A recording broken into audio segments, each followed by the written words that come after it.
Hey everybody, how's it going? So I had a lot of good feedback on my retirement in Thailand is just a mindset. I thought, why don't I take some of my notes that I've just kind of jotted down to myself over the years and give you my philosophy has been that has enabled me to get through life. Now, there's a lot of people out there, there's I forget his name, the Peterson guy.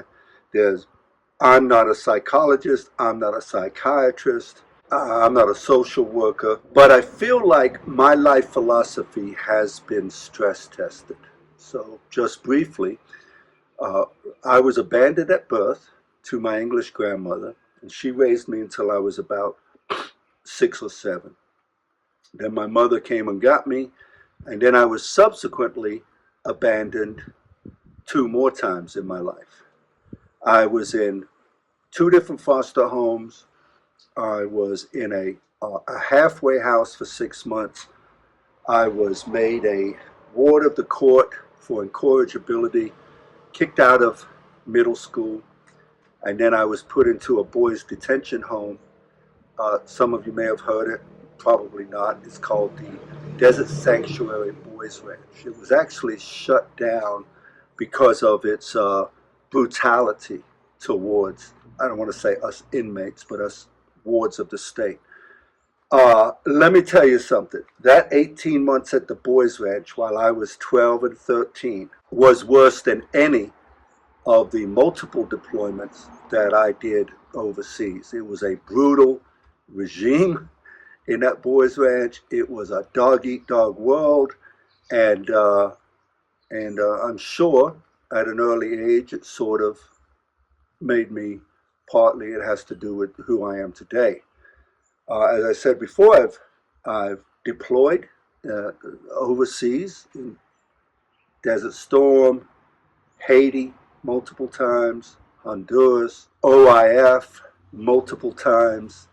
Uh, so what I would tell you is that I've learned some things along the way that have helped me get through life, and I guess to quite a degree, I got to be honest, to be successful.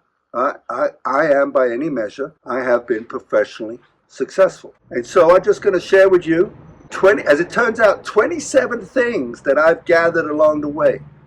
And I hope they help you. And now I'm going to tell you, there's a disclaimer here also. I'm still evolving. At 63 years of age, I'm still evolving. So I try to be this person a lot, but overall, these are the edicts. Is it an edict? But these are the things that have helped me get by, and I hope they help you. The first thing is let's talk about getting your mind right, okay? So, number one, the cavalry is not coming. Many people out there are thinking that someone, something, some entity is going to come and pull them out of the mire they're in. Well, as you could tell, it's not like I'm someone who was born on third base and walks around like he hit a triple. I believe I've got to where I have gotten because many, many people, sometimes just for like minute interactions, some of them for longer terms of mentorship, have helped me out. But at the end of the day, they all saw in me a person that wasn't going to wait on anybody to help him out. When you get close to retirement, nobody cares about your career. In fact, I'll tell you what, for you young bucks out there and buckettes, nobody cares about your career right now. You may pull some sway with some people or in your little vacuum. And the reason I say that is don't make your career your identity. Your career will go, and if that is your identity, then your identity will go also. Here's the facts. Probably going to die around 75 years of age. Now, I'm 63. I'm hoping to make it to 85 years of age. But regardless, 75 years on this planet is not a very long time unless you haven't prepared and you're not living well. And then it's a very long time. And usually it's your choice which way you want to go. The other thing I would say is exercise. Yeah, you know what? We don't give exercise. I mean, you don't have to be out there like some of these YouTubers and stuff, like killing it. I'm just talking about every day you should seek some sort of exercise. And on those days that you don't exercise, then eat less. But you want to try to stay, if your body is fit, your mind could go forever. Okay? Your body can go forever. But your body and your mind cannot go forever if one of them is weaker than the other. Okay. Regrets are bitter. Regrets are a bitter pill to swallow. But a lot of people, I don't know if any of you know Tom Brady, the football player. The dude won 6 Super Bowls. And he always talks about, yeah, but you really remember the ones you lost. Dude, get the fuck over it. You have won 6 Super Bowls, and you're going to dwell on the 2 games you lost. Games you lost, okay? Get over it. You know, yes, we learn a lot from our failures, but let me tell you something. If you've won 6 Super Bowls in this life, if you've raised 5 great kids and one of them not so great, don't forget them. Don't forget any of them. But be happy that you're still in the win column in life. I know that sounds a little trite, but it really is true. Focusing on your wins, okay? You learn more from your losses than you do your wins. But relish your wins. Bask in the sunlight of your wins, okay? Being authentic takes practice. You've got to figure out who you are. I'm going to talk about that in just a second. But being authentic takes practice. Now, some people, they just are like, wow, they seem really authentic. Those blessed people who just walking through life. Most of us are not that lucky. We've really got to figure out who we are. And that takes me to number 8. You should ask yourself daily when you're young, who am I? What do I stand for? What am I about? Because if you don't ask yourself, hey, where do I stand on this issue? Like when you see something happen and it makes you feel uncomfortable, ask yourself, what is it about that? Can I look at that and can I see what is it about me? What am I? Who am I? What is it? And then as you get older like me, you just, by the time you're my age, if you've done that a lot, both with the good and the bad experience, to say, what is it about that I really like? Why do I feel good about that? It isn't just something that happens. It isn't something, no, there's a reason for it, why it happens. And if you ask yourself, why is that happening? Hey, I got into an argument with somebody. Why did I get into that argument? What did I do? Think about it. And it's going to help you. It's the science behind the nature of your evolution. Think about why do I feel that way? Who am I? And then again, like I said, by the time you get my age at 63, you just kind of know who you are. You know, it isn't hard to spot. And if by the time you're in your 60s and you're still going with the wind, then you've always gone with the wind. But I will tell you this, there's hope. It doesn't take long to change. It doesn't take long to make a little course correction. You just make a little course correction of 1 degree. If you was headed this way, let's say you was headed this way at 97 degrees, and you're on a 100-mile trek, and you move 1 degree over that way for the next 100, and you're in a completely different spot, and you're a completely different person, and you'll be proud of yourself. I guarantee you. Number 9 and the last sub-bullet in getting your mind right is being intentional about you. Be intentional about the things you do. Be intentional about saying, now I know I sound preachy, but this is what this is. This is what's worked for me. I get up in the mornings. My wife and I still, just today, yesterday evening, we said, hey, what's on your agenda for tomorrow? Yeah, I'm going to do this, I'm going to do that, which it really wasn't a lot, you know. Hey, I'm going to make a video. I think I'm going to finally make that video. I'm going to dig my hole. I'm going to go to the market with you, and I'm going to drop our niece off to the bus station, okay, because she's going back to school. And we knew that's what we were going to do. Then, when we came back from the bus station this morning, we both had that, hey, so what's on your agenda for the rest of the day? And I'm like, well, okay, now today, For the rest of the day, I'm going to go take me a little nappy poo. I'm going to get up and make a video, and then I'm going to start digging my hole again in the backyard here. And then, besides maybe getting in some washing, I'm having a great day, but it's intentional. And then I can guarantee you, Jane and I will have a discussion about what are we doing tomorrow. And that's where we open up the space. Hey, let's go to Shanghai.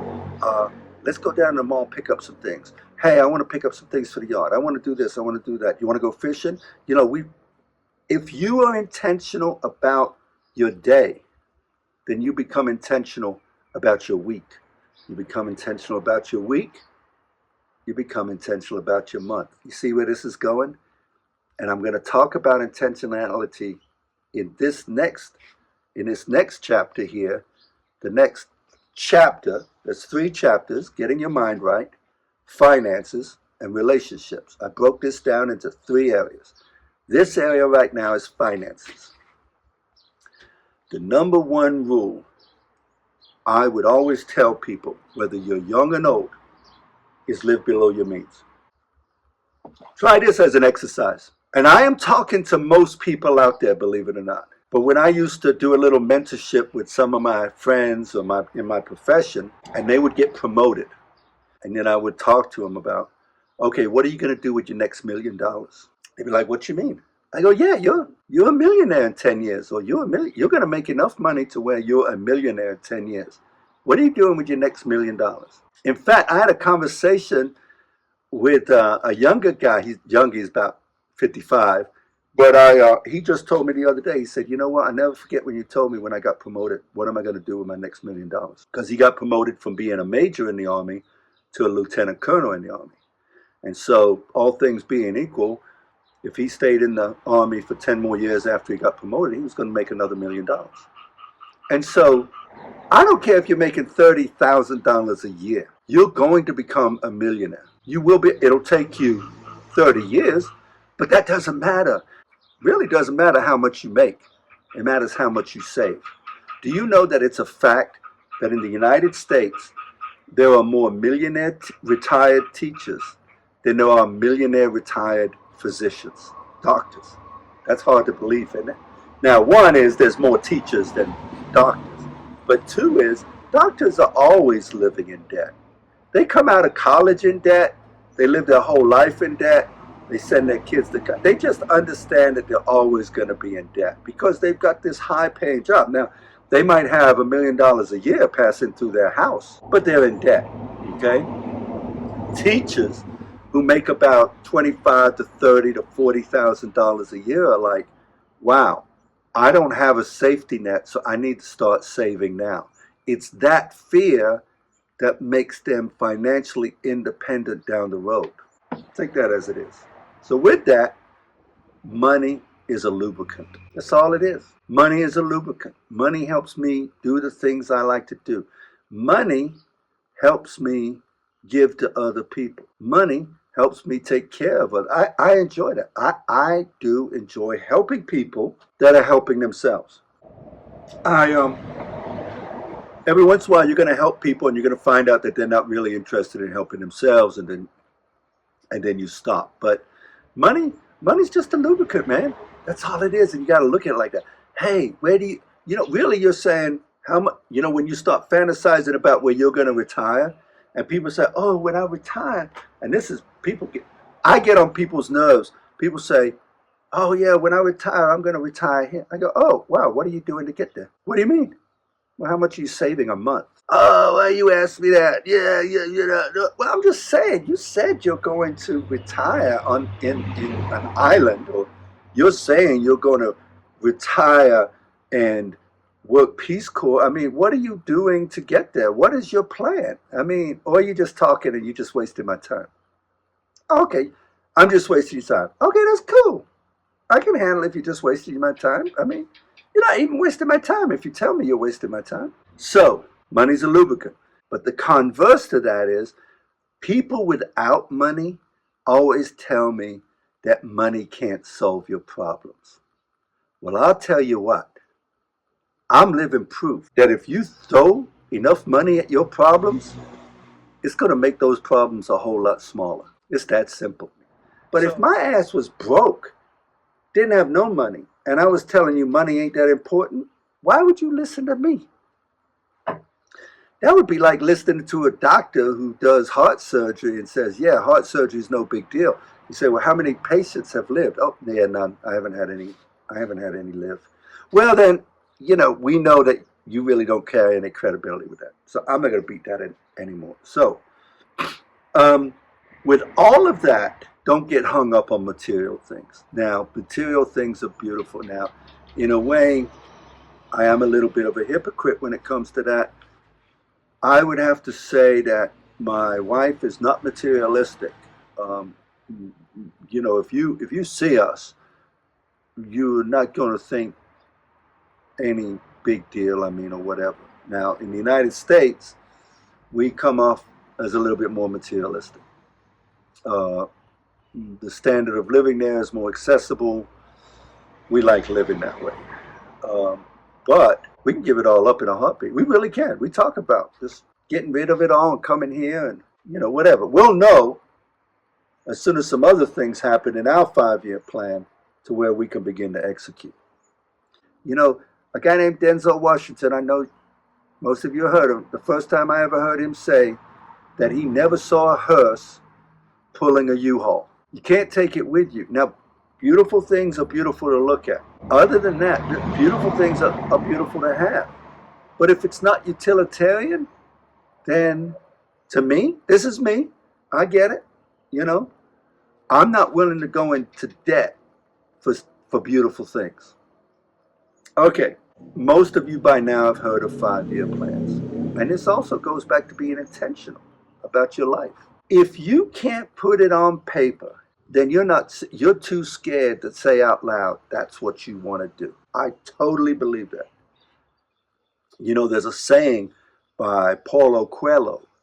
He wrote the book The Alchemist, and basically, I'm going to paraphrase it, but it basically says, at the moment of commitment, the universe will conspire to assist you. I truly believe that.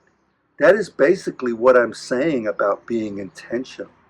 If you're intentional about having a friendship with someone, the chances are good you're going to have that friendship with them. If you're intentional about purchasing something, make up a plan, figure out how much you got to save, how many more hours of overtime you have to do. Do you have to get enough? But if you put that all on paper, you've got a plan. You've got a contract with yourself. You've become intentional. The universe knows when you're just doing this and when you're doing this. This is me rowing the boat. The universe knows when you're going to row the boat to get to where you're trying to get to. And the universe also knows when you're just talking about rowing a boat. So think about that. And then that basically covers all I'm going to say about finances. Now, let's go down the corner here to my last chapter, which is friends, relationships, and a life outlook. So the first thing I'd like to talk about that is be curious, be open to evolving, and continue to evolve until you die. Your evolution, your perfection of self should not be complete on the day you die.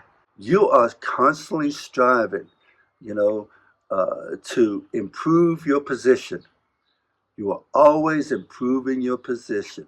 That position might be your mind, it might be your body, it might be outward, it could be anything. But we're imperfect creatures, and you're going to need a lot more than 75 to 85 years to bring that creature to perfection.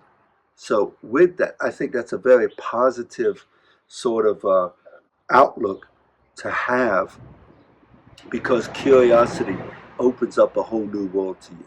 Let's talk about friends. If you're lucky enough to have 3 to 5 really good friends, you probably got enough friends. You got all the friends you need. If you're the type of person that needs to be surrounded by people all the time, then 300 to 500 won't be enough. Okay. Now, I'm very lucky. I count my wife, my sister, and my daughter as friends, even though obviously they're more than friends. But I count them as friends because we know each other on a friendship level. And then, so all told, I think I've got about 7 or 8 really close friends. And then I've got another 12 or 13 for a total of 20 friends. Now, the degrees of separation between those is so minute that it's really hard to distinguish. But I will tell you, the amount of maintenance having 20 good friends. I mean, think about it. You call them once a week each? Well, if you only called one friend every week, they'd be on a 20-week cycle. Now, of course, you don't have to do, but, and of course, with email, with texting and all that stuff, now we can conflate it. But there's still, just to have those heart-to-heart I love having heart-to-heart conversations with my daughter's 44. She's grown-ass woman. She's got kids. She's got a husband. She's got jobs. She's doing her thing, right? And I really treasure that friendship that I have with her. And it's no different than my sister and my wife, to have this vibrant attempt to have a friendship, you know what I mean? Now, that's a good example of where I'm not perfect. I'm saying striving to have a friendship. I have left some friends behind, as many of you probably have, for no really good reason other than I'm not even going to say you grew apart. Growing apart is an out. I'm saying that I just let it go, and then it went for so long that it got uncomfortable to try to rekindle that. But anyway, you got 3 to 5 friends, you got plenty. Focus on them, and they will enrich you. Now, with that, a lot of people realize that they weren't present in the now back then, and now they're trying to play catch up.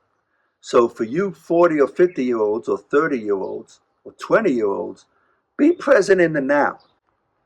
Be present in the now with people so that when it comes time to cash in on that, and now you've got a lot of time, you're not trying to play catch up. I was always trying to be present in the now. I've got some friends. We've been friends for 40, 45 years now.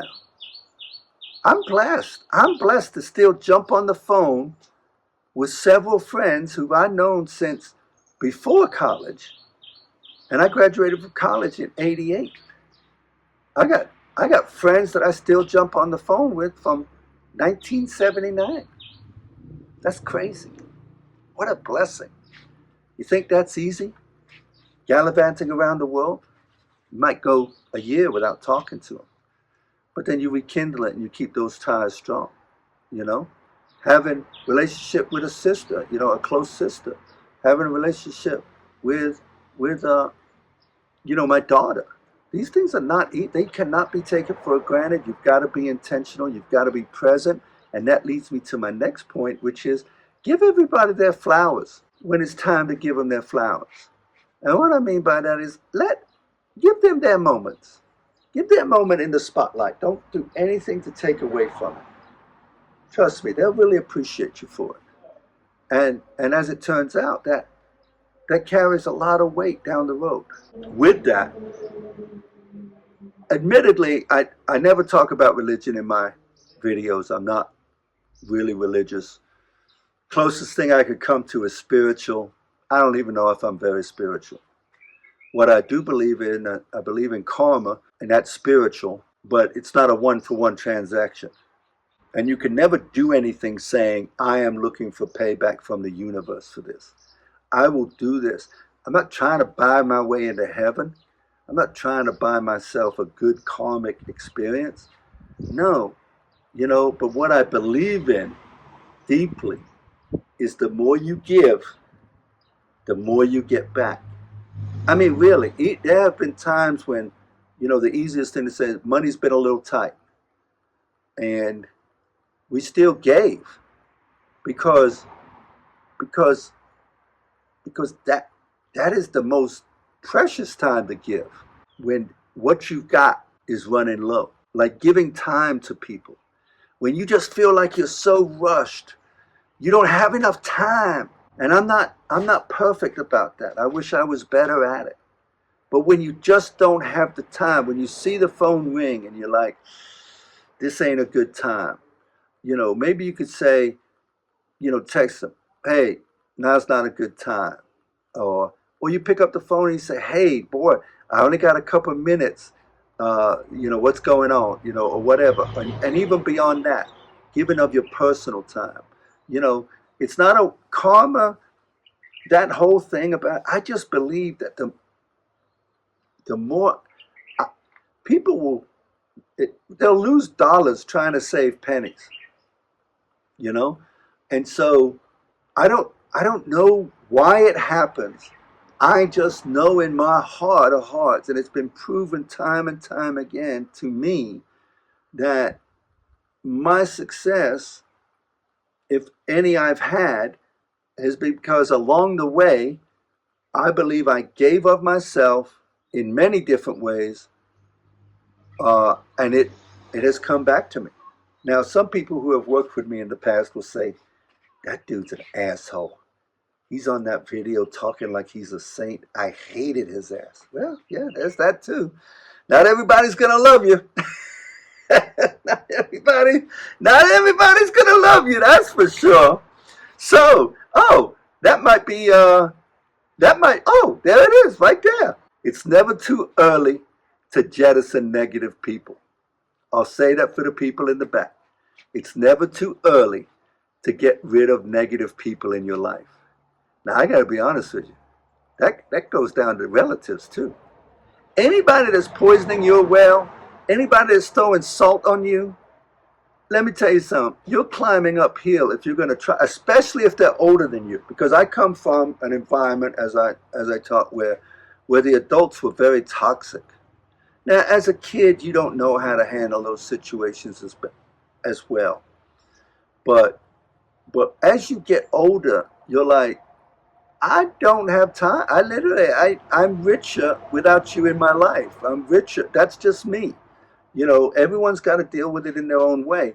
But I will tell you, it is never too early to get rid of toxic people in your life, even if many of those toxic people are relatives. That's my opinion. I'm sticking with it. Okay. Now, with that, a lot of people won't jettison toxic people in their life because they're so scared of being alone. Well, let me tell you something. No amount of people can stop you from being lonely.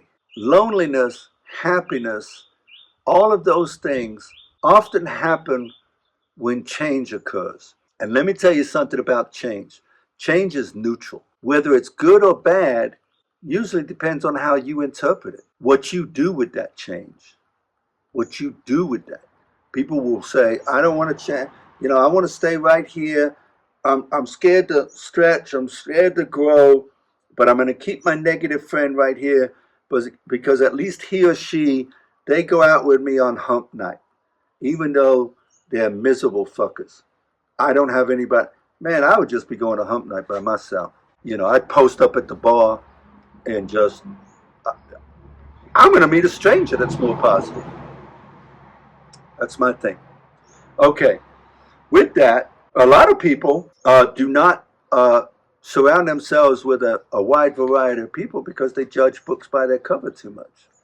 If most of my friends judged me by how I looked and acted initially, we probably wouldn't be friends. I met a lot of people that upon looking at them, I'm like, oh, that's not someone I think I'd like to. Well, if I did that, you know how many people you miss out on? Giving someone a chance to be nice to you, why would you ever want to throw that away? And then when they act like a jerk, if they act like a jerk, which usually isn't going to happen, but if they act like a jerk, okay, then that's cool. Just keep it moving. Just keep it moving. But you judging books by its cover all the time, you've missed out on a lot of opportunities, especially you young folks. You young folks, I say you young folks, because when I was young, I would be around people and they would look at someone and they're like, I'm fitting them in this box, and my box, they don't fit in that. Or they fit in this box, I'm gonna put them over here. This is my box of all my friends, and if I look at you, I don't feel like you can fit in there, so I'm done with you. And then they just lose out on a fantastic opportunity for a very positive interaction. And so with that, now we're coming towards the end. All right. Number 25. Optimism is everything. I told you at the beginning of the video a little bit about my past, and before the topic of resilience, suicide awareness, and all that stuff came up, I was struggling with why do I have such a positive outlook on life? My oldest brother, he's a mental wreck. Okay, the things that happen to us as children is just he's a ship upside down. I don't think he's now. I'm 63, about 66. He's gone. He's too far gone. He hates everybody. He hates everything. He's bitter. He's toxic. Poor guy. And a lot of that has to do with really he never took those things out, set them on the table, walked around them, and looked at what is that thing inside of me that is bugging me so much, and what can I do to learn to live with it? Because you got to learn to live with, you got to learn to live with your little monsters, or you got to learn to kill them. And either one is very tough to do. But when I say learning to live with your little monsters, I mean, that's like, you got to turn them into pets. And, my sister, you don't know my sister, so I'll say it. She says, you got to push it all down. You got to push it all down. I don't think that's the way to do it, me personally. But if it works for you, like it works for my sister, then I say push it down. But I don't think pushing it down is curing it. You got to take it out and set it on the table and say, man, that's a little monster I got, and I need to know how to handle this monster so it doesn't emerge involuntarily, and I'm not spending any energy pushing it down, because pushing stuff down, in my opinion, stops you from experiencing things out in the world. That's my opinion. It works for my sister. Outwardly, she's very healthy. So, optimism is everything. I guess that goes along with what I was talking about. Resiliency. That is everything. If you're not optimistic by nature, get optimistic by practice. I would tell Tom Brady, dude, you need to get off talking about those 2 losses you had all the time. Why don't you just celebrate when people want to talk about your wins, like that phenomenal comeback against the Atlanta Falcons. Oh my God. The next thing I'll say is everything that has happened to you needed to happen to you for you to be where you are now. So I've seen a lot of people walking through life like with one of those ugly little monsters chained around their neck. They're dragging it. It's obvious they're in pain. You don't know why they're in pain. And then it turns out they've been in pain for a very long time over the very same thing. And so I would turn that around and say, whatever happens to you that may have been negative, it made you take a left turn or a right turn, that if you're happy with where you're at now, and that has a lot to do with optimism, but if you're happy with where you are right now, then everything that was bad that happened to you needed to happen to you for you to get to where you were. Now, the other way to look at that is everything that good happened to you. All the good things that happened to you needed to happen to you so it would put you right where you are right now. And I think that's really the way to look at it. That's how I look at things, is that whatever took me physically and mentally to a place, it needed to happen for me to get there. And you take the good with the bad. And then the last point of this whole diatribe is, it's never too late to start now. If you're 20, oh wow, you probably aren't listening to my video, but if you're 20 and you're just taking 2 or 3 things out of my video to do a course correction, oh my God, I think you're going to do great. Because I wasn't 20 when I was living some of these things, but I wasn't articulating some of these things. If you're 30 or 40 and you can articulate half of these things, in my opinion, because I've done well, what am I going to say? You're not going to do any well? Of course you're going to do well, But if you're 60 and you're like, man, I really don't do a lot of those things. You could start right now. You don't have to do them all at once, but you could start doing a few of them. And I'll tell you, the rest of your life will be happy. Happy. But you got to stick with it. And so with that, I'm going to say, wow, if you've been here this long, thanks for watching, and I hope to see you soon. Bye.